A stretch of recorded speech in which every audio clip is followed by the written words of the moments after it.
Welcome back to season 2, episode 1 of Ali. We're super excited to kick off season 2 with Carla Vaca Pinacho. I really appreciate the drive that you've made to come on. Also, just really appreciate the support you've shown the podcast throughout season 1 and sharing it.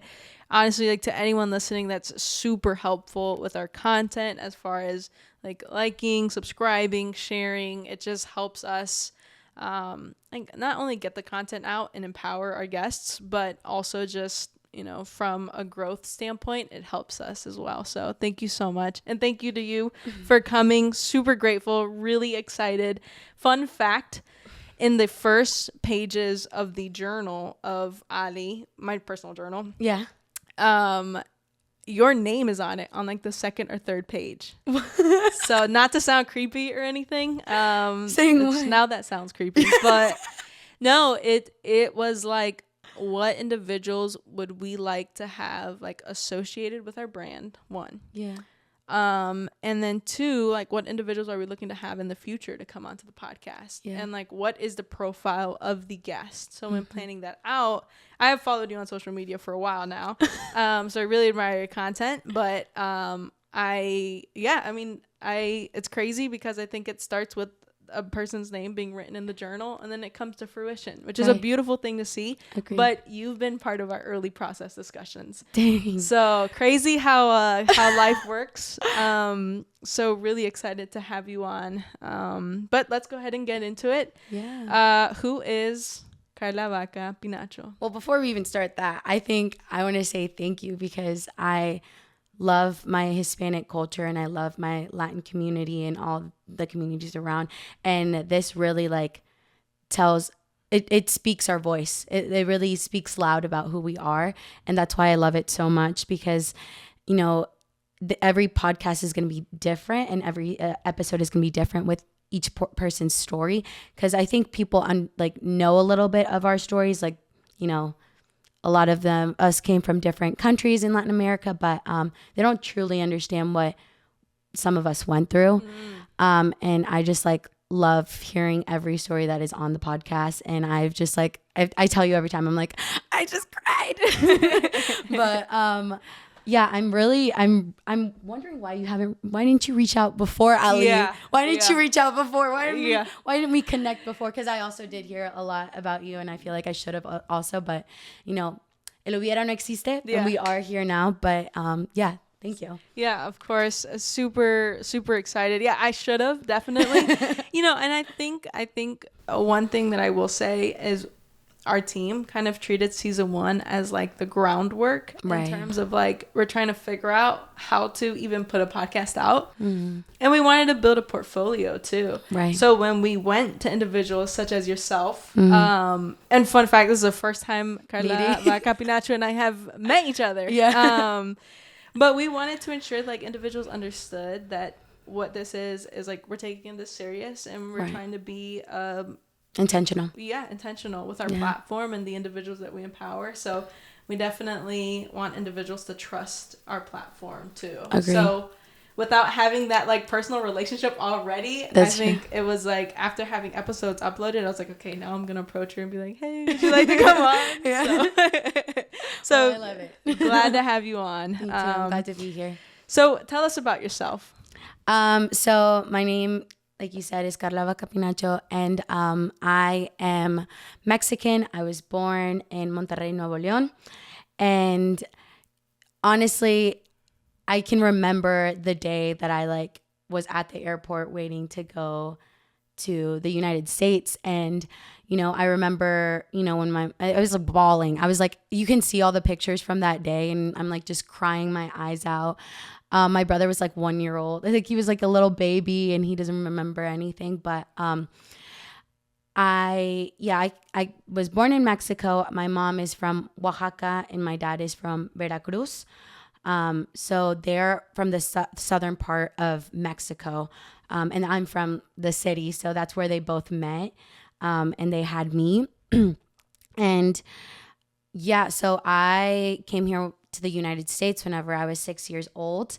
And I got the opportunity to just like well, when I went to, ESL classes and things like that, learning English, and I just remember just going to not sixth grade, first grade, and having like this one friend that he was, I think, Puerto Riqueño, but he was just, he helped me with like translating things, and I just remember being in class and only understanding how to do math. Like, like that's the only thing that's kind of universal to a lot of, well, probably not in a lot of countries, but pretty universal, or understood by, Mexico and the United States.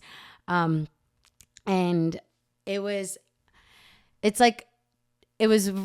crazy how, everyone has their own story coming to the United States, but, or, being, Hispanic.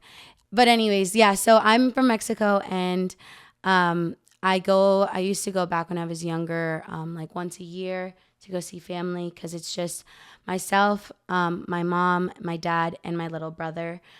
We came here together, and everyone else is still in Mexico.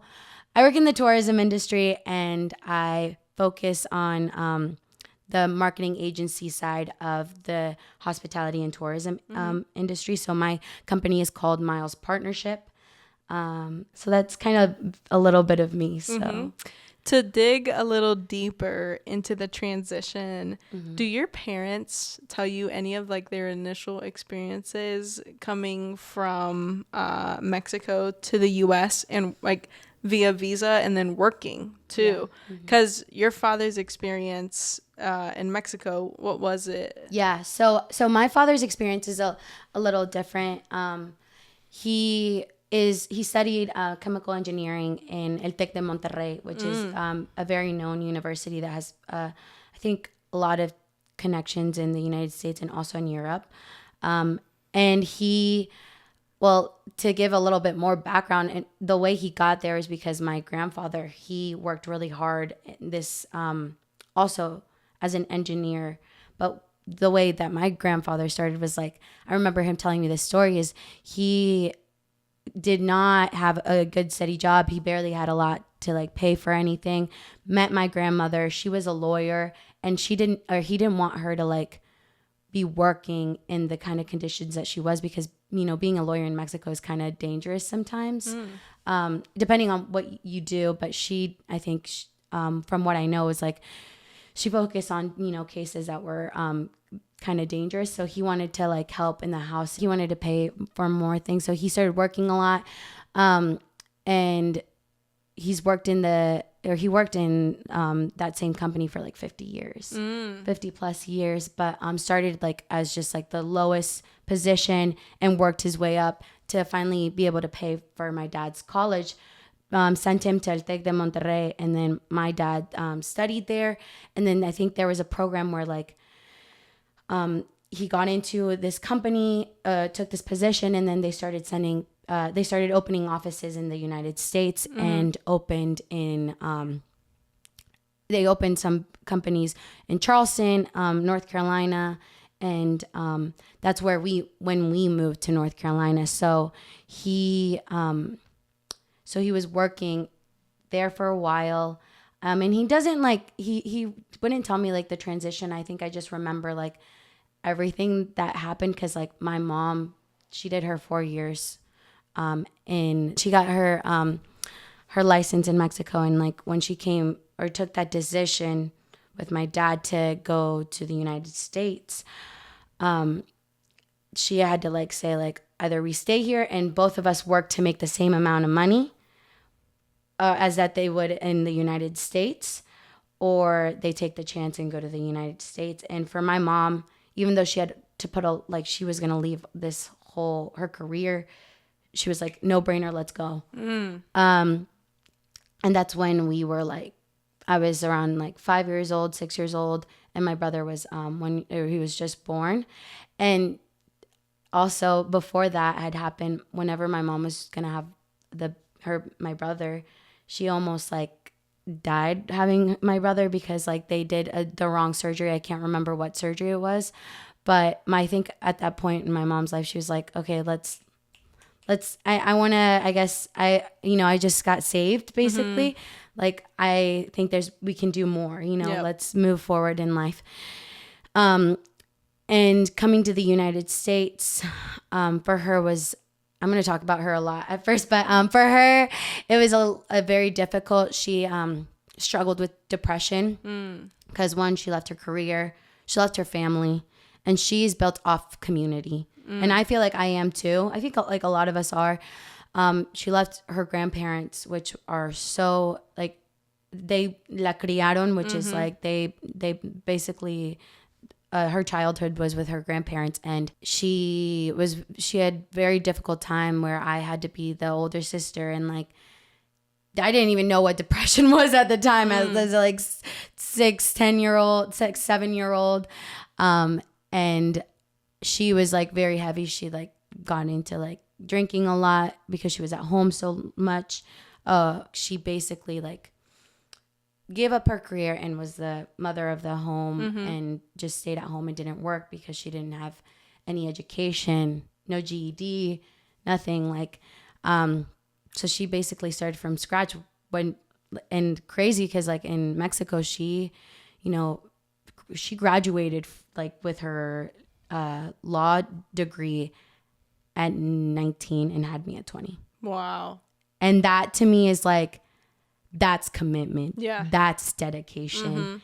And I look up to my mom a lot more than she thinks, because I know she like looks back at my childhood and she might think like she made a lot of mistakes, but she struggled with depression.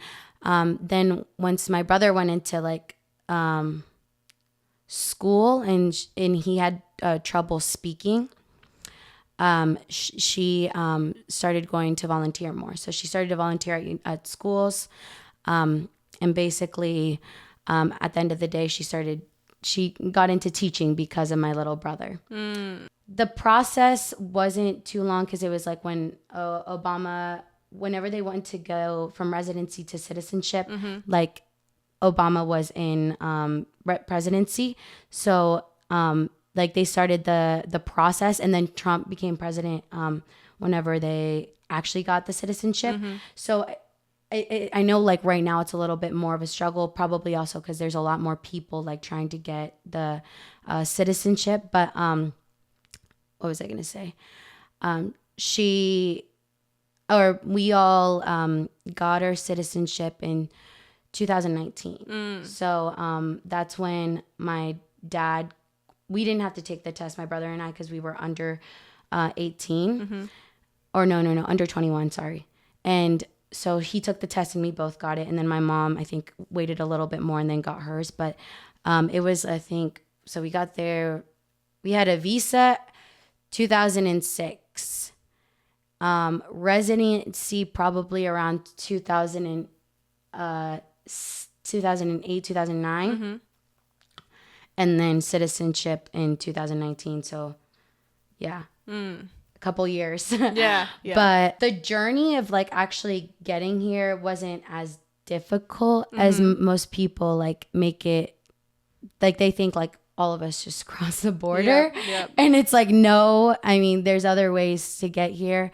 And there was many times in school that I was stereotyped. I mean, I feel like people of color get a lot of those kinds of things, but I remember being so young and like I had la loteria that I brought it to school, and then at the school that I went to at the time at elementary school, they had like middle school, they had the high schoolers and middle schoolers on one bus. There was this one high schooler and he like was bullying me about mi loteria because it had la sirena, and like she's all like kind of like in her like mermaid outfit, and then you have the just like different of the cars, and he would like I think he like was bullying me, and I come out of the bus crying and my mom's like, what's going on? And I'm like, this like kid is like bullying me or whatever, and she goes into the bus, calls him out, and he's like, or he comes out of the bus and she talks to him, and it's like scares the crap out of him. And then she's like, don't mess with my little girl. So, and like he never messed with me again. But like there were many instances that my mom helped me push through like those moments where I was like struggling with those stereotypes, with those situations of like bullying. Like I would be called la vaca, like the cow, and like there was this little kid that knew what it meant and like bullied me. So it's like I look up to my mom a lot. But yeah, so that's a little bit of like how I guess we came here.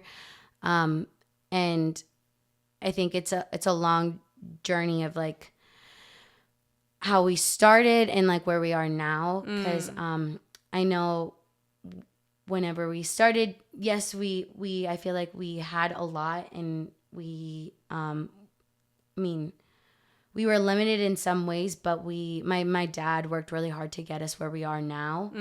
And I think a lot of people like a lot of my friends, I feel sometimes like see me like, oh, like that I'm a little bit more well off, but it's because my dad really worked hard to get where he is. And I know my grandparents made a lot of sacrifices to get him there. And not only did he make sacrifices, but he took those opportunities, like your mom was saying in the other podcast, where, you know, the doors opened, and he was hesitant to probably take them, but as a team, my mom was like, do it and we'll support. Yep. And that's how, like, you know, we started going different places. There were many situations with his company where he probably could have gotten let go, like in 2008 when the financial crisis happened. That company in North Carolina closed. So yeah, I didn't say that, but we came from Mexico, Monterrey, to Wilmington, North Carolina, and that company closed, and he was transferred to another he was transferred to another plant in Charleston, South Carolina, and we lived in Hanahan. So, and then when also the one in Charleston closed, and then when the pandemic happened, he wanted to go somewhere like closed and like not in the plant. He wanted to work more of the administrative work, and we came to Lexington, South Carolina. And then recently that plant over there closed. So there was like many instances where my dad could have definitely like gone through this different, you know, path. But because I guess he also like pushed to move to Lexington and have this remote job, it helped him, you know, kind of keep us safe in a way. So yeah. I mean, and I would say like that's the goal, right? The goal is to is for everyone. I'm not a parent, but I would assume as parents, like the goal is to always give the best that you can to your kids. Yeah. So to have an individual that was able to have the blessing to have more resources, but you know, it should also not be overlooked that someone worked hard to get there. But at the end of the day, that's what you want. Like those individuals that like their parents work hard, and like they were able to have the resources that they have because someone worked hard. It's not just given. You know what I mean? That's a big thing that I would personally like to highlight. But you spoke about mental health. Yeah. How would you say that experience at a young age influences your personal relationship with mental health?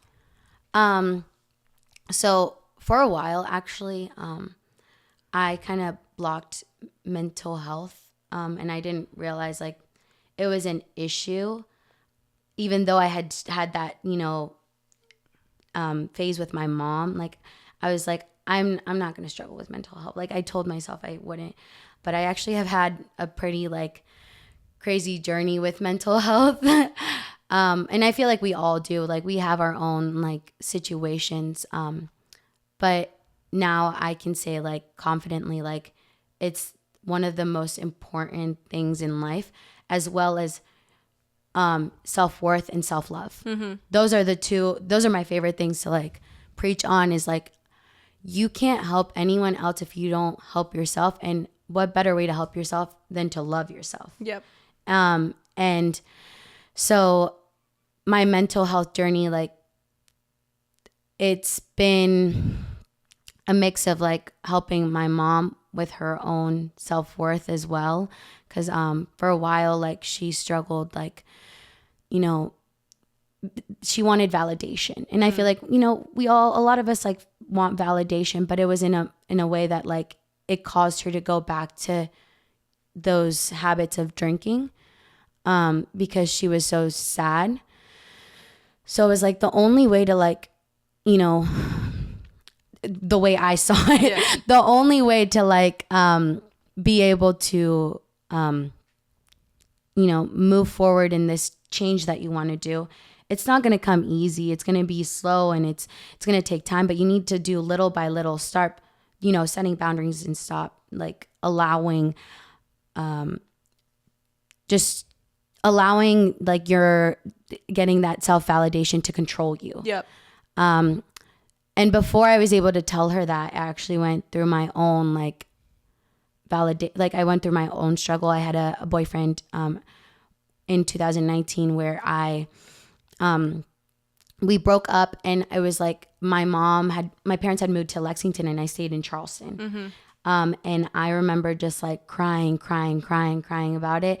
And I probably shouldn't have cried as much as I do. We all have that one love that we're like, oh my gosh, this is horrible. Yeah. But, you know, it helped me understand that self-love part, which helps with my mental health. On top of like, I focused just on myself, focused on the gym and all these different things. And it just like, I started to understand like in order to manage my mental health, is by making sure that I like take care of myself in like a whole, like in a holistic way, like in my body, like physically, mentally, like and that's where like for me mental health has like really helped. I've never gone to a therapist. I will say, I want to. I've been saying I want to for so long. I haven't made it the priority that I probably should.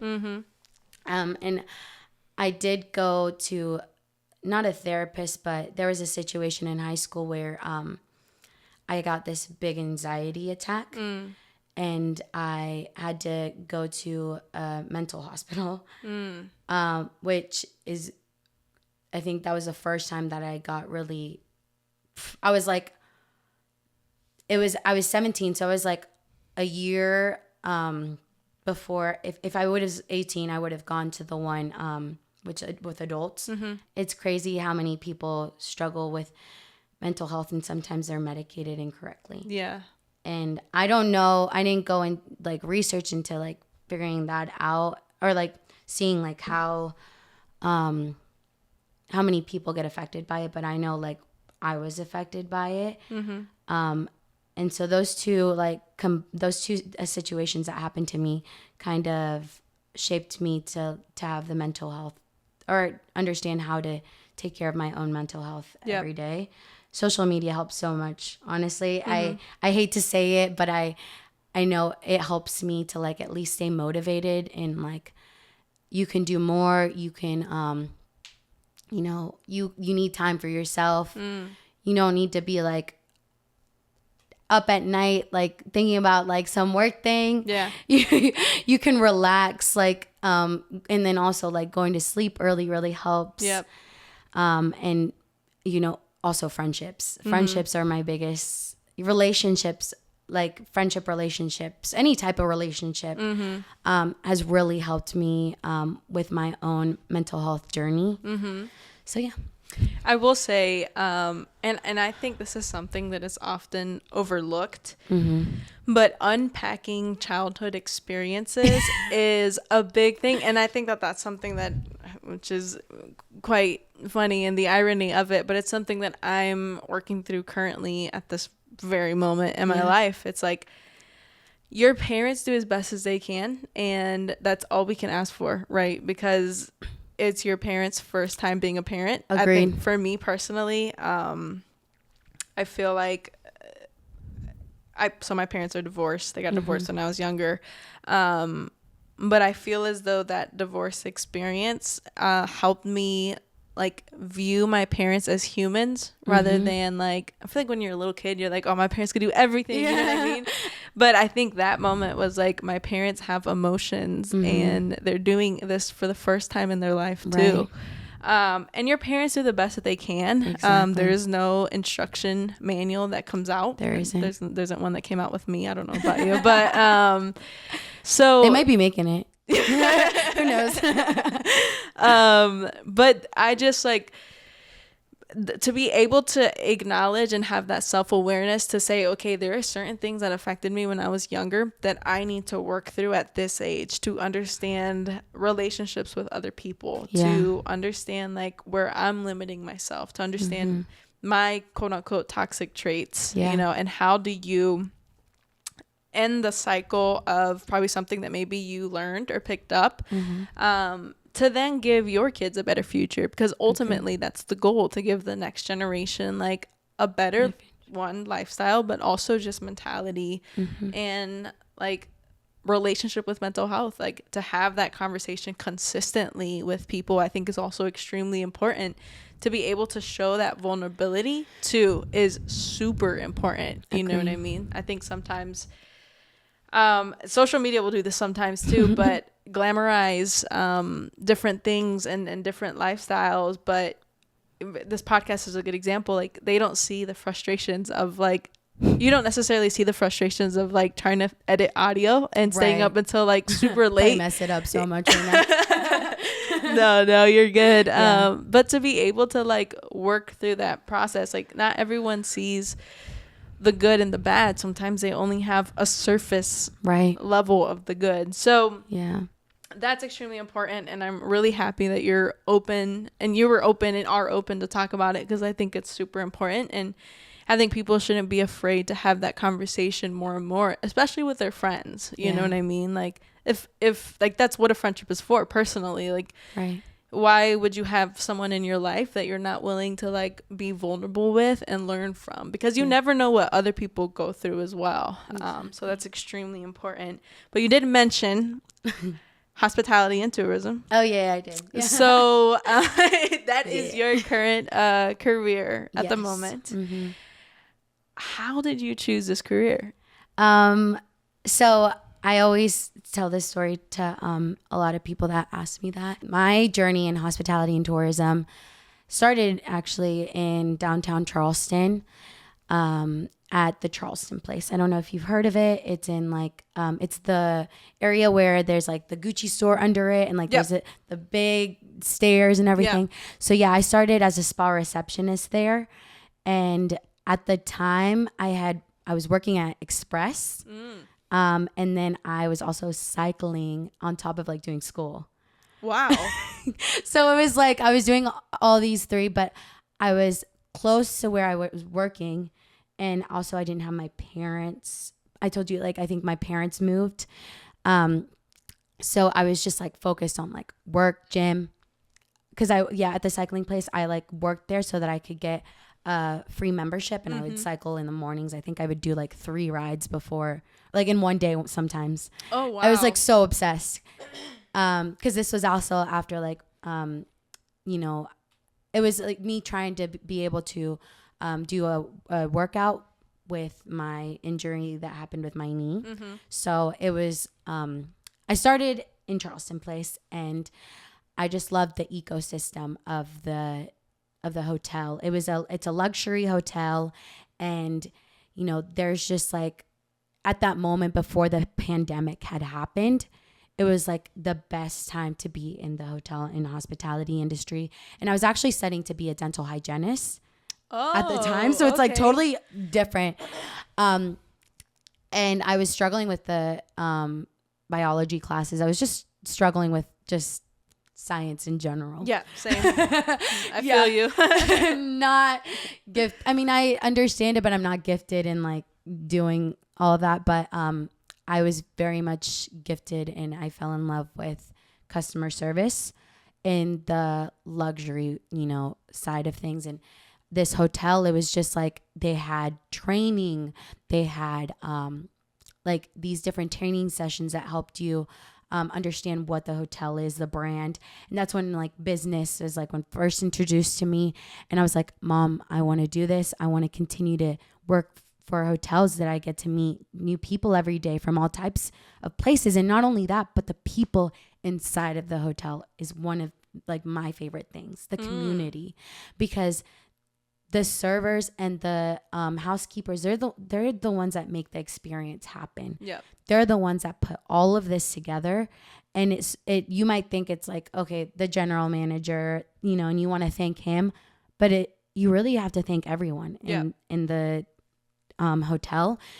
And it just like worked so well, at least from what I experienced. And I was like, Mom, I want to be a manager. I want to get into hospitality and tourism. And my mom was like, oh, so you want to do that on the weekends, and then during the week you're a dental hygienist. And that's because, you know, a lot of people, or a lot of parents from, I guess, the millennials or Gen X, they don't see the hospitality industry, or a lot of, just in general, like the industry is not known to pay very well. Yep.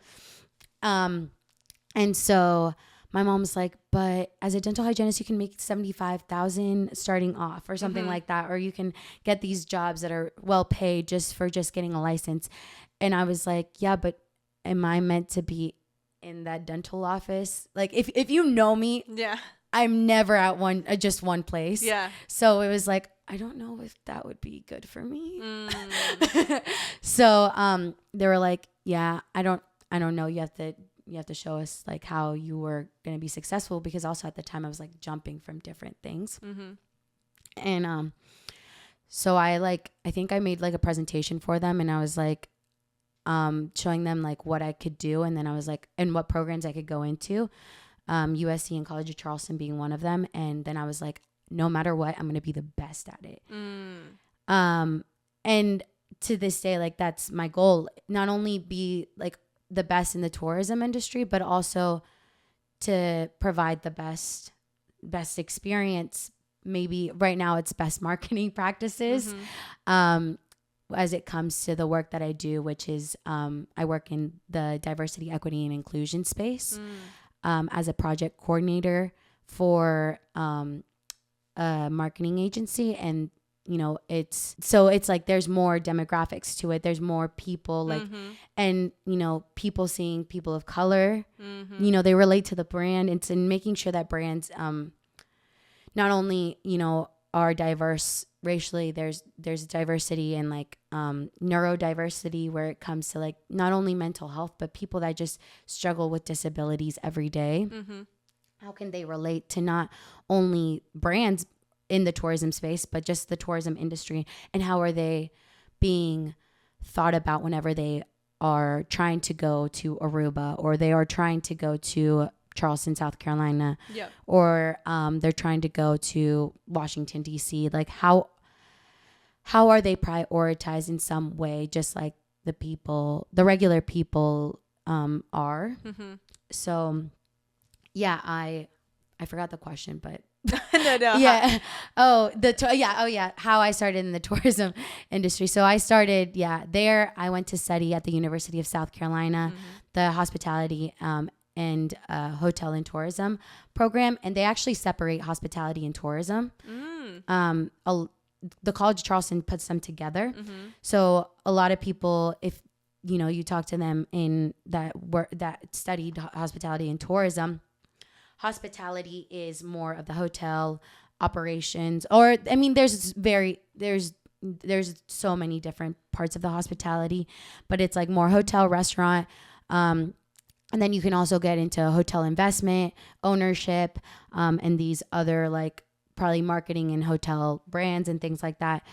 But the tourism industry is just like travel and tourism as a whole, so it's kind of like an umbrella. So if you think about like tourism and travel, like it's part of your whole experience. So if you go to a hotel, how do you get there? You have to take a bus, you have to take a plane, you have to get there. If you want to go, you stay at the hotel, but then you want to go to an event, you need that, you know, the car to travel there.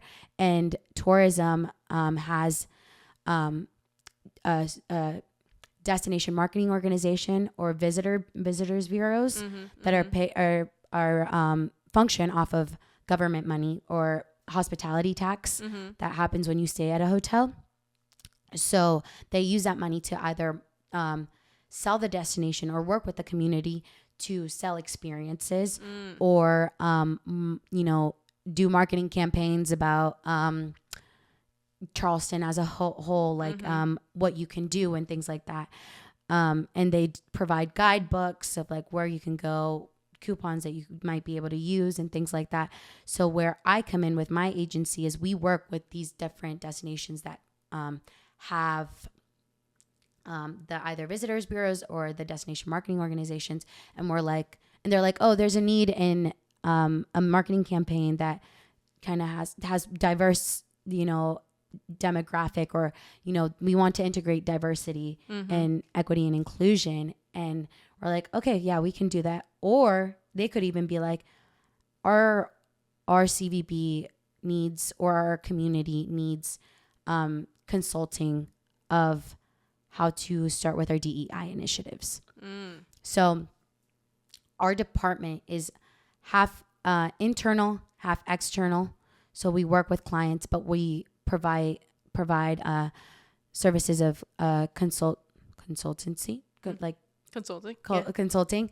And so my boss, she has the thing with the tourism industry, you have to be very connected with just people. Building relationships is such a big thing. And I think in business in general, but she has these relationships of like 15 plus years. And it's like, in order to get those, business or clients, like sometimes it's just relationship based. So, that's how I got into tourism. Yeah. How did you come across this opportunity? So when I was in college, I got the opportunity to study abroad. And I went to the Galapagos Island and I studied sustainable tourism. And that's when I started to kind of learn more about like what tourism was and how it worked and why we need sustainability in it and things like that. After that, the Galapagos Island and studying abroad, I came back and I wanted to do research because I tried to do some with the professors in Ecuador.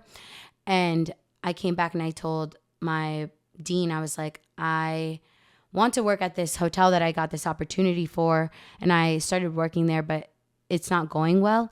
And then I actually, there was another lady that helped me in the school and connected me to another professor that was doing research.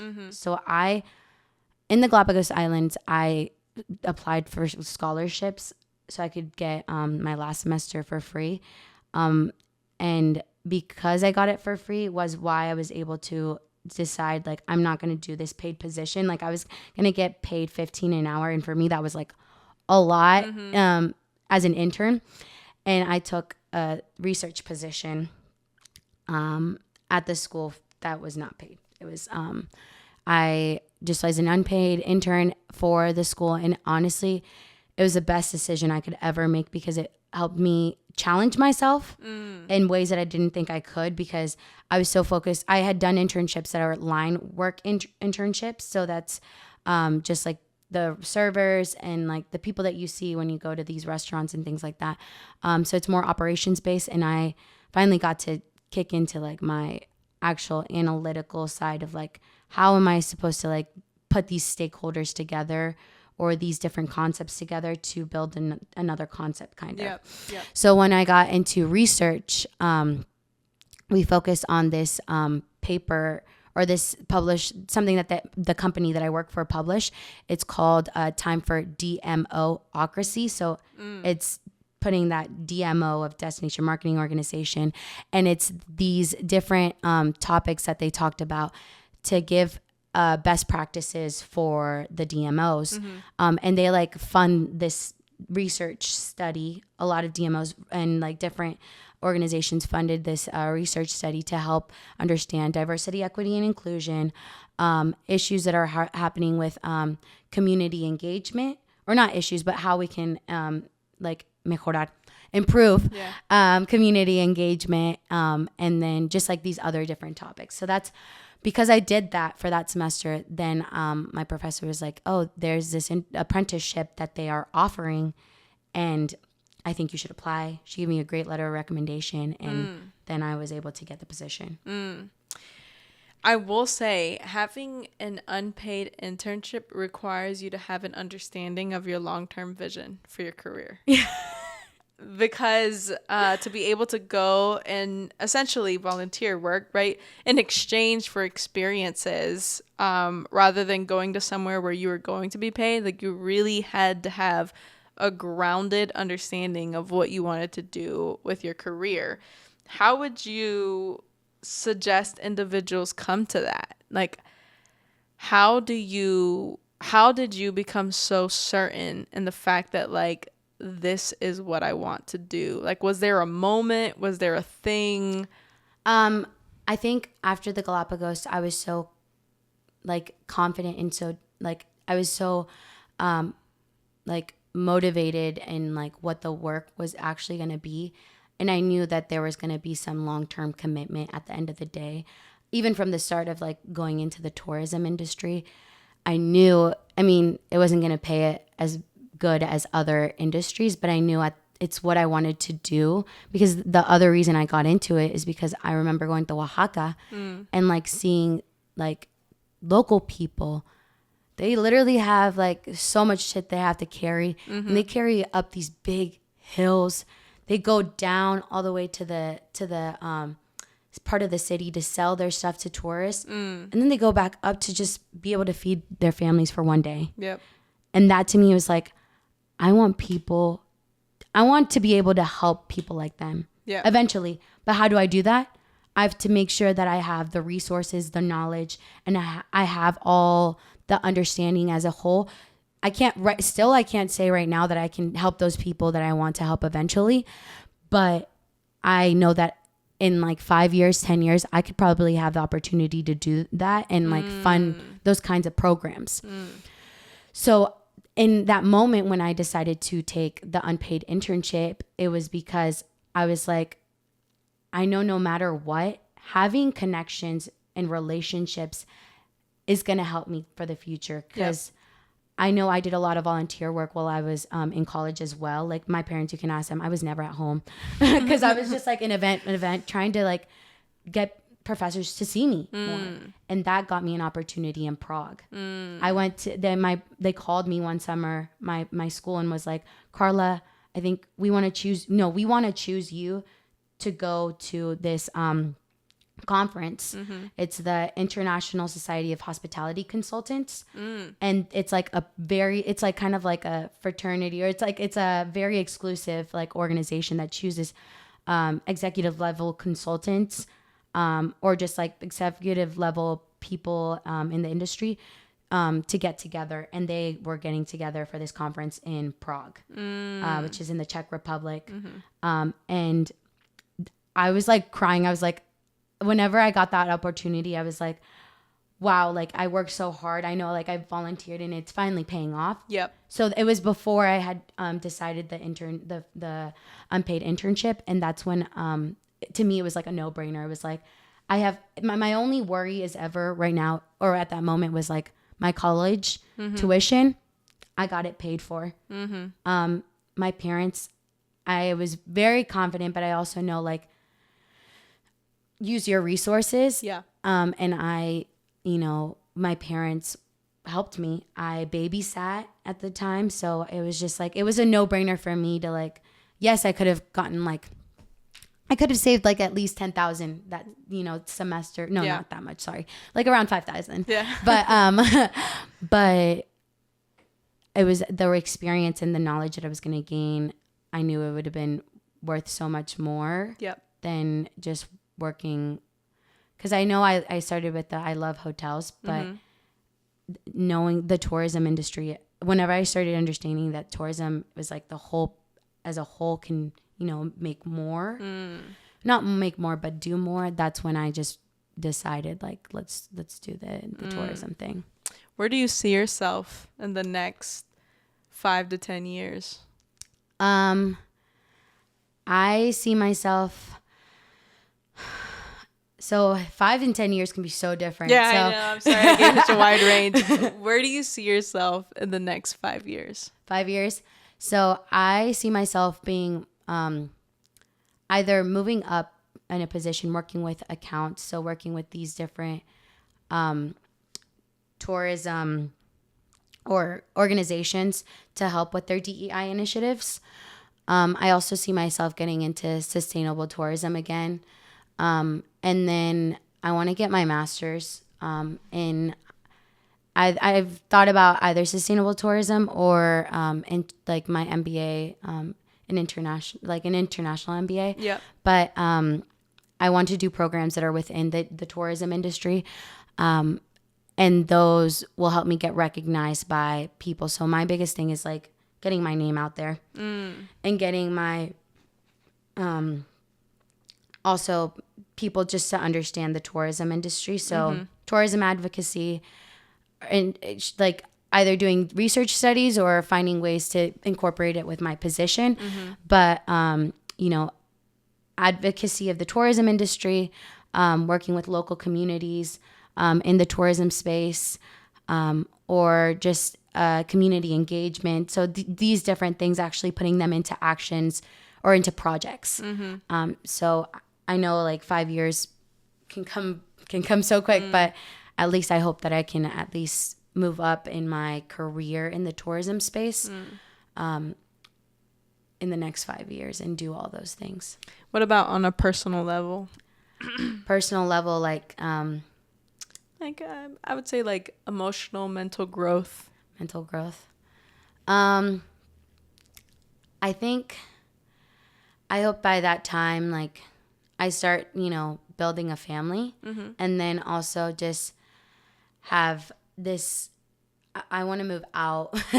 So I live with my parents right now, which is totally fine. And I feel very comfortable, but I hope to either live somewhere where I'm like, in the middle of like a city and a beach, which I've been like looking at Savannah very much, so or not Savannah, Bluffton, which is in the middle of Savannah and Hilton Head, but it's so expensive to move out. It's like, or just like, so I'm working on that to hopefully in the next 5 years either.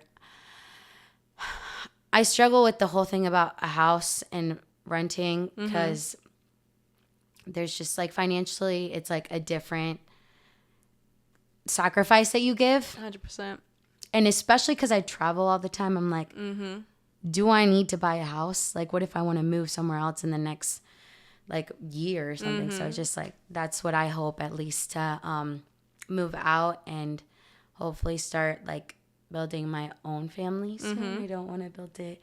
Building my own family soon. What advice would you give to an individual that's trying to figure out what career to pursue?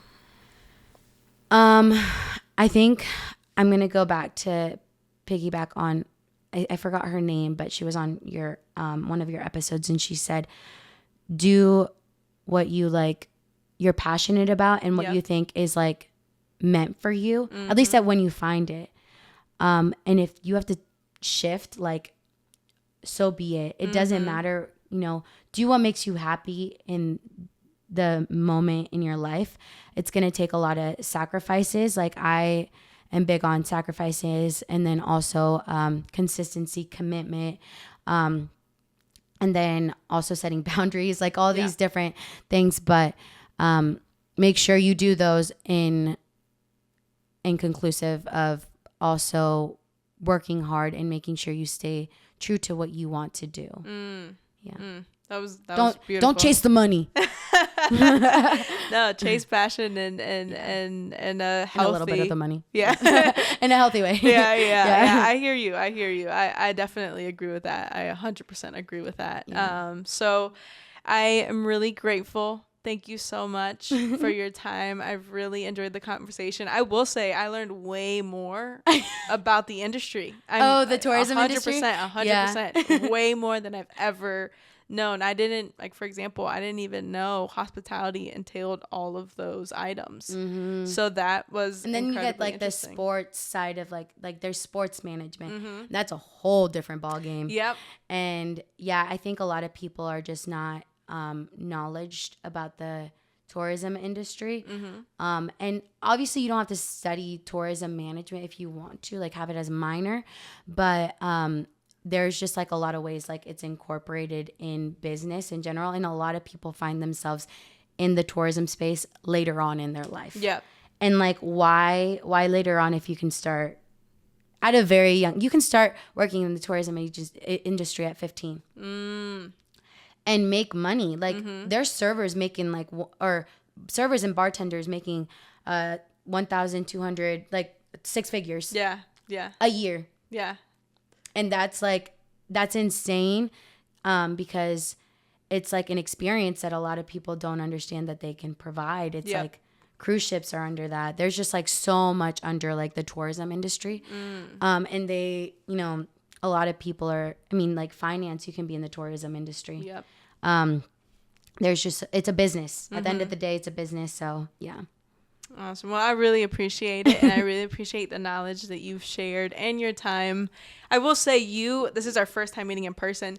You have an energy that is very special. Thank you. I think you are an individual that when you walk into the room, like, you know, the mood is about to shift, like it's a party. but like a really like not in the sense of like, you know, you're just gonna start raving. I mean more so just in the sense of like it's such a good time. Yeah. So I hope you know that. I'm sure you do. Your energy is very positive, and that's a very beautiful thing to have. And it's I don't know if I'd say a gift, but I would say it's very special. Yeah. Mainly because I don't know who would gift it to you, but I think it's super special, and I admire you and your story and your social media accounts. Like I really do admire your consistency from a fitness perspective. The information that you try to share online, the self-love, the promoting of confidence in yourself. And I would say I see the confidence after meeting you. I see it, and I'm so happy that you have that because it's very special. And I think many individuals live their entire lives without having, you know, self-confidence, and being able to master that at such a young age is so important and critical, and will set you up for so much success in the future. So really, really special. Thank you. You know, confidence is just, because I also see it in like my bosses. I think, you know, there's a lot of things that aren't given to us, and like the only, sometimes it's like hard to say, like confidence can get you through so much. Yep. Like you don't understand how many people like fake it till they make it, and confidence is a way to do it. I struggle with the confidence, like you might say that I'm confident, but I struggle with it sometimes, especially at work. I doubt myself a lot. Honestly, I will be transparent about that, but that consistency of trying it again, or like it's okay, I failed, okay, let's try it again. Yep. Has helped me to slowly build my confidence even more. But I really appreciate you like saying, you know, my energy. I love, you know, talking to people, and sometimes I'm like, depending on my actual energy levels, it's not great, but I try to at least, a lot of people say like bubbly is what I like, they tell me, but I just really appreciate just being here. Yeah. And I feel like we've just been going on and off, off about like different conversations, even like before the podcast even started, we were like talking about something. So it's just, I'm just really grateful. So thank you. Thank you so much for your time. And I think you are a perfect individual to kick off our season 1. So we're really excited for the episodes to come of this season. Really excited for our supporters that have tuned into this episode. Carla Vaca Pinacho. You are, she also posts a lot of good content on Instagram. So I will 100% plug her in because it's motivating. Like to be 100% transparent, it's motivating, and it's like, oh, what's Carla doing today? You know what I mean? She's working out, and I'm like, oh, I need to go do something. People tell me that because I used to post the like polls or whatever, and they're like, there was one that would always say, she would always say no, and she was like, Carla, I feel like a lazy bum because of you. Please stop. And I'm like, no, you got it. You'll do it eventually. And then like, you don't even have to go, like, as long as you know like what is best for your own body. And even it's like a walk, like you don't even have to go to a physical gym. Like I feel like people get so centered around a gym. I do. I'll be one of them. But you don't have to. Like, there's just so many ways to like get those endorphins out of like, the workout and the gym and, staying healthy. 100%. Yeah. 100%. Awesome. Well, thank you so much. And thank you to everyone that tuned in. This is season 2, episode 1 of Ali.